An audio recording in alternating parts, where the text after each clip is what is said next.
Okay, guys. This third one I've been, done in the last half an hour, I think, while I've been outside digging up weeds and crap. But this one I remembered I wanted to do because I wrote it down. I've got a list of ideas for these ones now. But this one is kind of sourced out of a very spicy book I've been reading. I know some people might not appreciate it, some others might. So I've been reading Mein Kampf. I'm kind of, almost halfway through it, I think. And it's been interesting. But one thing I wanted to kind of zero in on for this particular one is propaganda. So in it, Hitler kind of touches on propaganda, spends a whole chapter on it, on how to do it right, and the reason why some of the propaganda at home didn't work, and the reason why foreign propaganda is so effective. The way that propaganda can be used to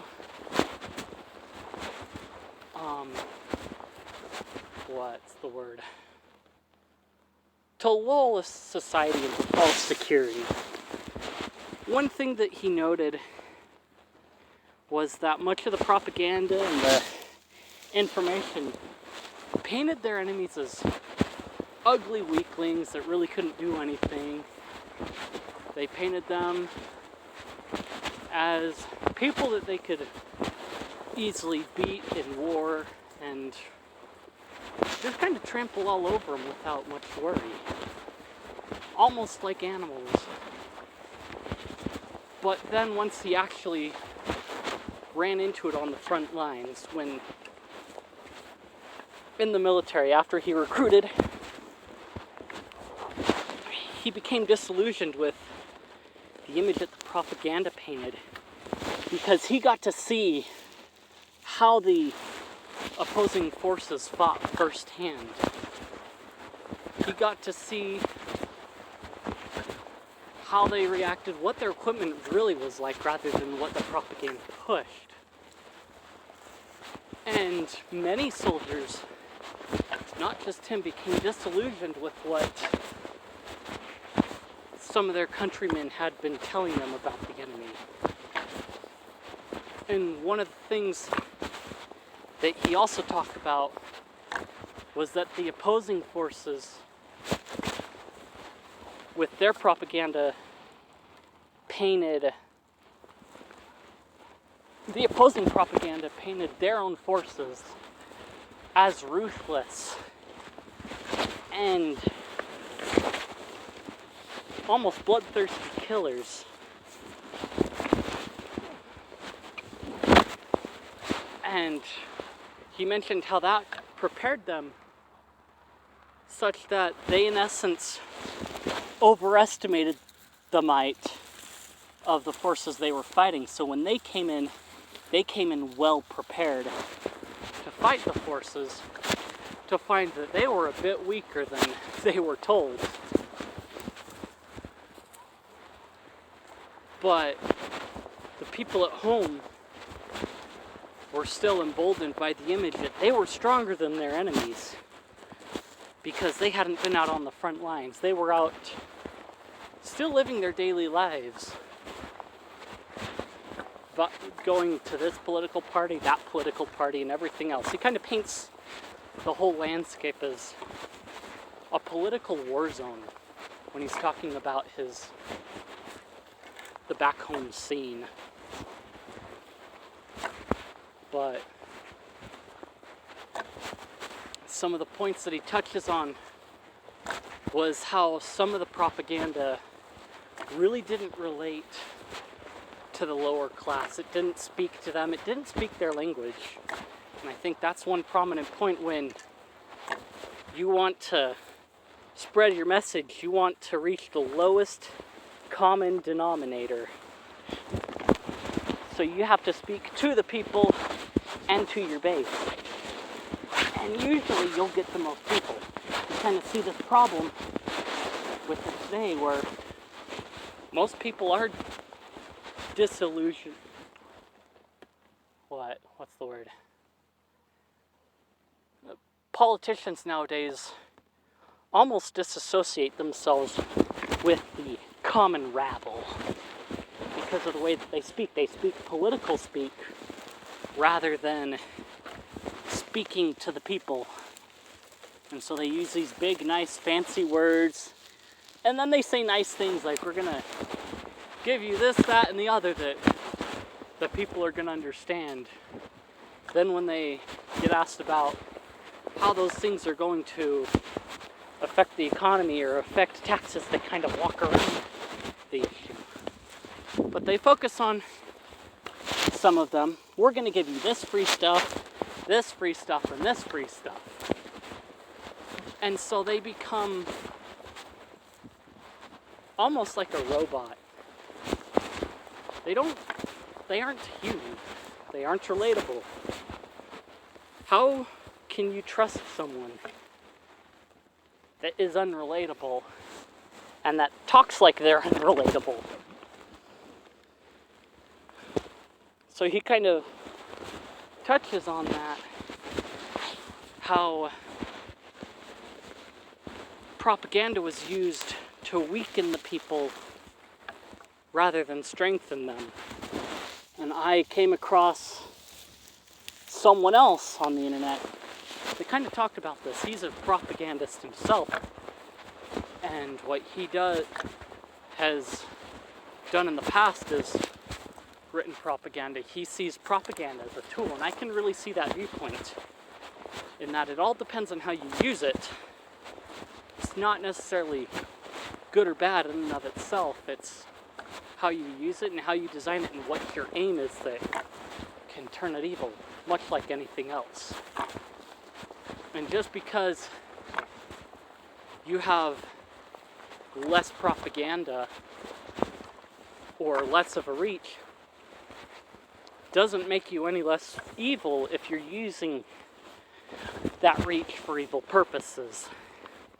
It's just you don't have that much of an effect because you don't have all the resources that, say, someone else might have that might be using those propaganda resources for good. But if you only reach to the upper class, then you're not going to hit your majority that you're looking for and send that message to the majority that you're really supposed to be speaking to. That's why we see some of these politicians and why we have the term flyover states, because they only go to the big places. But really, when it comes down to it, there are way more people in those flyover states that have such a large effect on the way things turn out politically that they are all of a sudden surprised as to why didn't I win? Because they forgot about the people. They forgot about everyone, and they just went to the big cities. And I know some people might not appreciate this, but I think this is why Trump was so relatable. He spoke the language of the people rather than the language of politicians. And we see in some of the more recent Democratic debates where other people are kind of following suit, but they still aren't doing that good of a job because, again, they're speaking in big, large, not caveman grug word. They go, grug speak big word, get lot people, and grug win big election thing, big votey thing, and they forget that a lot of those people don't speak that language. If you're a farmer, it doesn't matter if you're going to get a stipend because you're business is related to, well, your lifestyle is based on how you protect your farm assets. If someone comes up and says, we're going to get rid of all of your guns, and they've only been in the city and they don't understand the backwoods areas where cops can't exactly get to very easily, then they lose those people. And some of those people are literally the backbone of feeding the larger places. So if the larger places end up biting the hand that feeds them, then why are the farmers going to care whether they get their food or not? They'll just share and stuff for their closer neighbors that actually give a crap. And I mean, yeah, sure, you could argue, well, we'll just take these people out, confiscate the land, maybe. Like you see what? In Africa, they confiscated farmland and put people on it, and they didn't know what they were doing. They didn't have anyone that could teach them how to work the land, how to grow things. So they're sitting here on ground that is basically going unused because they don't know what they're doing. And there's when you provide that way, you're a really valuable asset because everyone needs you. If you're a farmer and you produce food and you ship your food to multiple stores or cities, you're providing something that many people don't know how to do themselves, or are unaware of how it really works. I mean, for example, I'll go into a grocery store now and I'll see that you get like 10 people that come through and just touch the fruit and put it back, or whatever produce that they're looking at. And they don't know what the farmers have to go through in order to get it there. The whole supply chain is basically regulated from whoever picks that produce to the store itself when they're shelving it. And everyone has to wash their hands along the way up. So if you happen to be someone picking tomatoes or whatever other fruit, you have to wash your hands a lot. You get out there and get on the job, you have to wash your hands beforehand.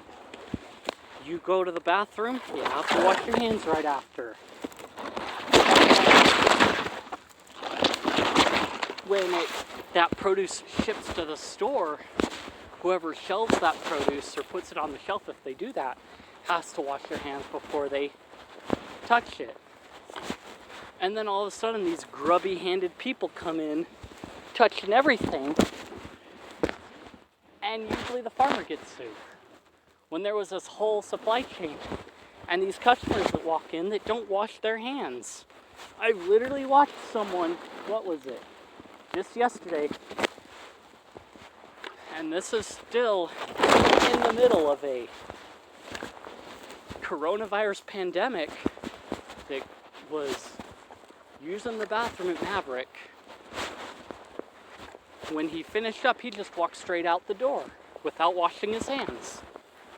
When most other people are thinking about, I need to wash my hands here, here, here, and here, it's just like, you get some of these people that just don't care. And I don't think most people think about that because they're unaware of it. What was I thinking? Oh, yeah, propaganda, tangent, yeah. But that's one way that propaganda could be used. We see those flyers that say, wash your hands, prevent this, do this, that, and the other, because they're at least trying to help people be aware of steps that they can take. Don't panic. If you're washing your hands and you're doing all those things that we've been taught to do from a very young age to deal with the flu, there's no reason to panic, because for the most part you'll be mostly fine. I mean, it's not going to guarantee anything, but even then, vaccines don't guarantee that you won't catch whatever it is. They're just there as a preventative measure. And we've been through other pandemics like MERS and so on, and no one freaked out. A lot of this is the fault of the media. They create a panic, everyone goes and believes it, and they all freak out. What was it, just a little bit ago at Sam's Club? Someone had a bumper sticker that said, "I don't believe the lying liberal media." But there they are at Sam's Club. They're probably one of those people freaking out. So obviously, to some extent, they do believe the lying media. Because the lying media is the one that created this panic. The lying media was the one that calmed everyone down during the MERS situation. And SARS and a couple of the others. So I mean, it's not like our first time, and we've been through the flu every year. Yeah, there are a lot more unknowns,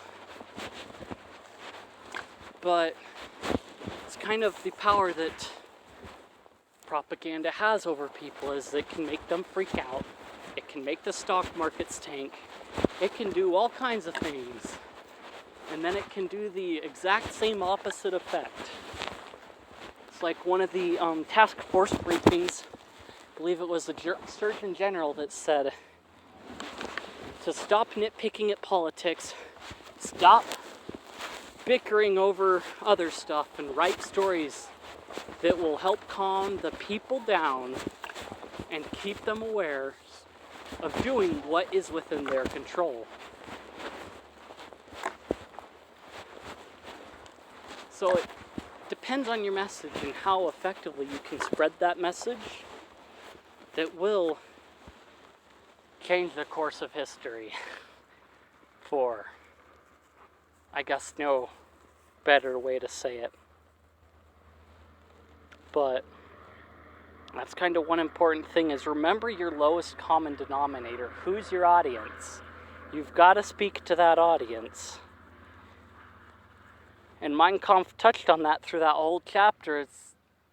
That was a repeated theme throughout the whole thing, was to speak to the people. Speak to the class that you're speaking to.